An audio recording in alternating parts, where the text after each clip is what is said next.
And as President Trump asked in his speech last night, how could anyone possibly be opposed to any of this action that he is taking? Well, apparently, the modern-day Democrat Party could.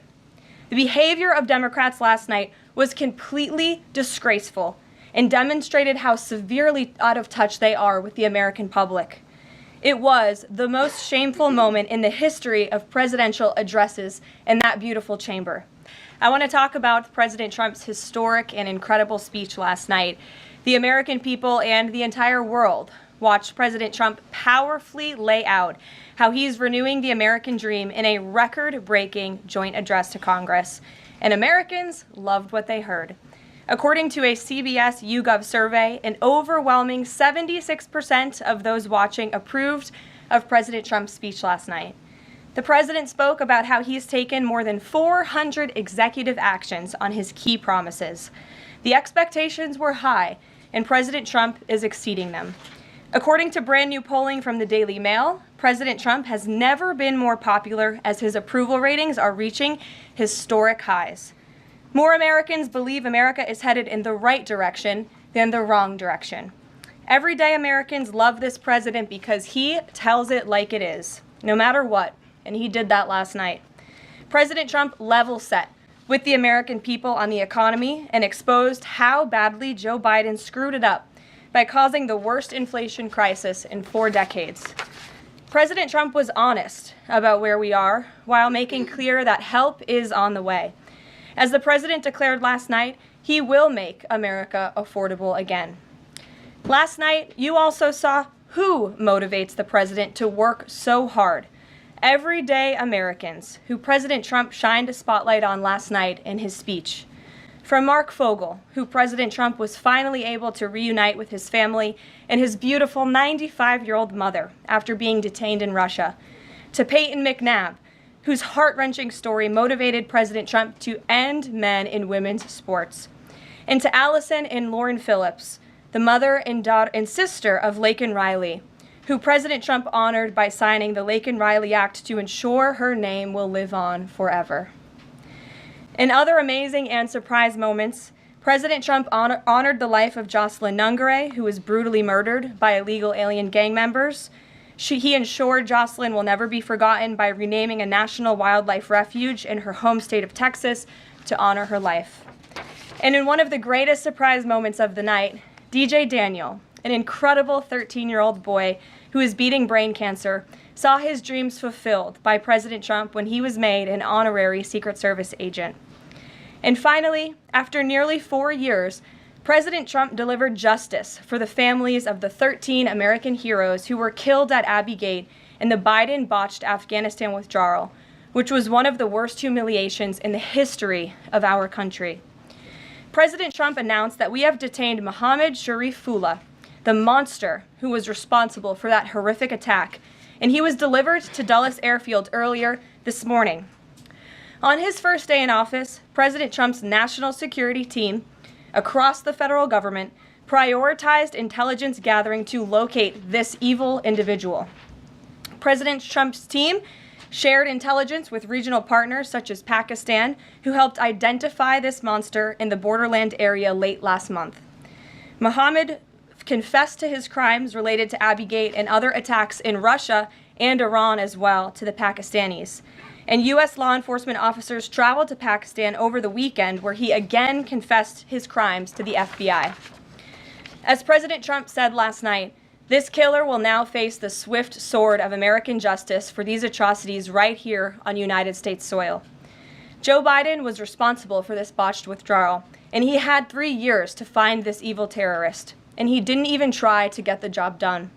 But President Trump campaigned on behalf of and grew very close to the Gold Star families. He promised them accountability, and last night, he kept his promise. He spoke to those Gold Star families yesterday, ahead of his speech, in an incredibly heartwarming call to share this incredible news.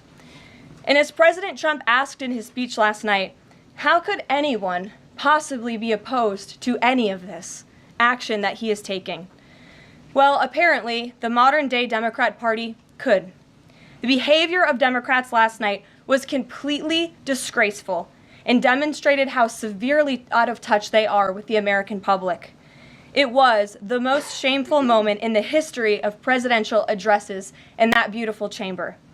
In what was supposed to be a unifying moment for our country, Democrat members of Congress instead screamed at the President of the United States, who was just overwhelmingly reelected by their constituents, walked out of the chamber, and worst of all, they disrespected the American people. Democrats didn't stand to keep men out of women's sports.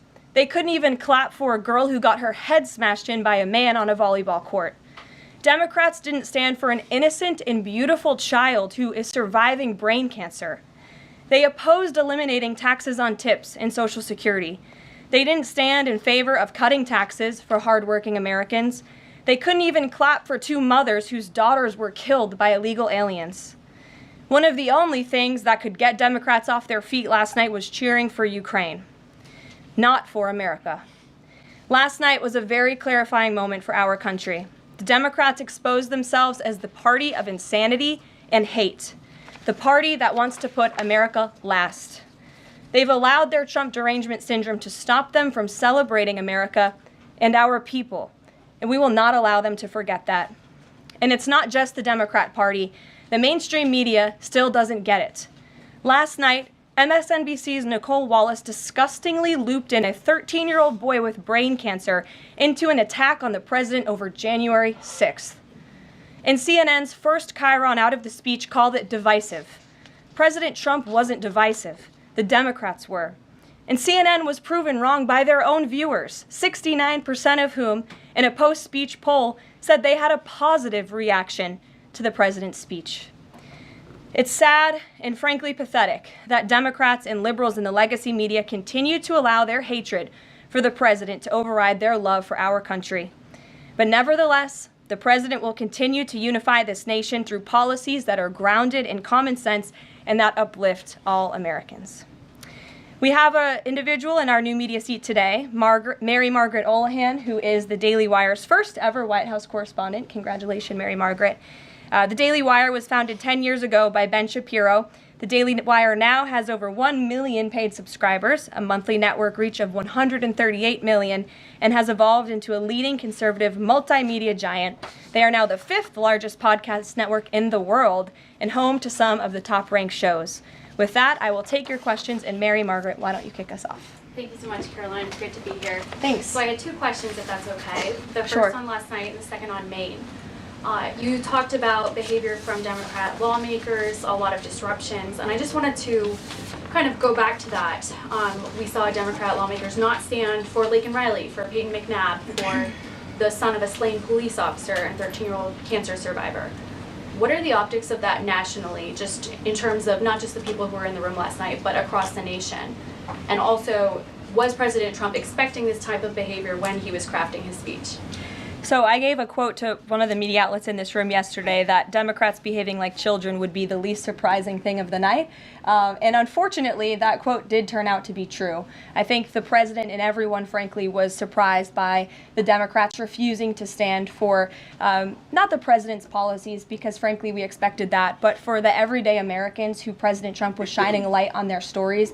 Mark Fogel, for instance, an American school teacher who was detained by the Russians. President Trump freed him. If Joe Biden had done that, they all would have been on their feet, but because of it came from President Trump, they weren't. So we think it's very sad, but we're very proud of the president today, and the American people are the people that this president cares about most, and the reviews are in, and everybody loved his speech. Thank you. And then on Maine, we know that the governor of Maine has really pushed back against the president's executive order saying that boys should not be in girls' sports. I spoke with a lawmaker from Maine this morning who told me she'd been censured by state lawmakers for calling a man and speaking up on this.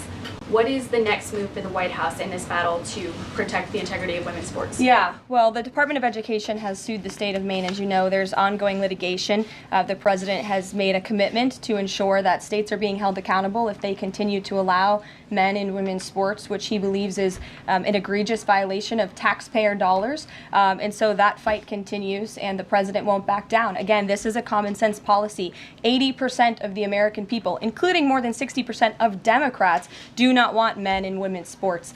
So the president will stand by this commitment. Thank you.